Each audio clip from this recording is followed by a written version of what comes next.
Hello, welcome back to Mo's Minute. So we are here near Washington Square Park, and we're at the Triangle Fire Memorial. So on March 25th, 1911, there was a huge fire at the Triangle Shirtwaist factory, which occupied the 8th and ninth floor of the building behind me.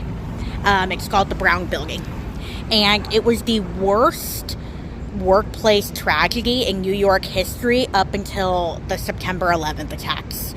And 146 people lost their lives that day, mostly immigrants, Jews and Italian girls, who lived in tenements. It was a sweatshop. They worked 6 days a week. They worked up to 14 hours a day. They got, I'm not sure how much they made. I'll look it up, but they didn't make that much for their toils, and they were sewing shirtwaists. And so it was the population of the workforce was 60% Eastern European Jews, and the owners, Max Blanc and Isaac Harris, were Russian immigrants.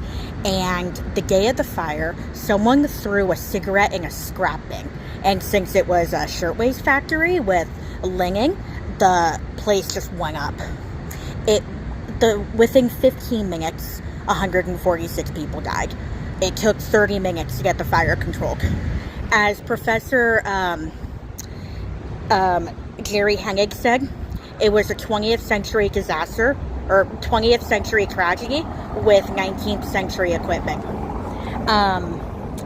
The owners were terrified that people were going to steal or take unauthorized breaks, so they had the doors locked. There was only one exit that was open. The fire escape was made of wood, so it buckled under the weight, and people who were on the fire escape plummeted to their deaths.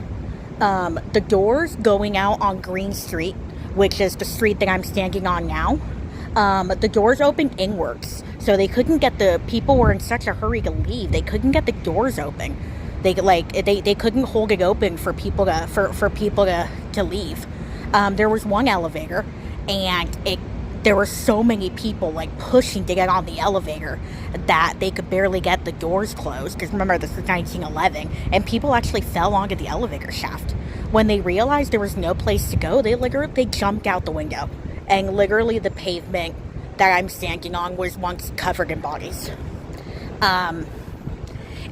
The good thing about it was that it prompted a lot of labor reform. It was FDR's introduction to progressive legislation, and Frances Perkins got involved. Anne Morgan, who was the daughter of J.P. Morgan, got involved, and everyone was calling for better workplace conditions, because this just did not need to happen. It was completely preventable.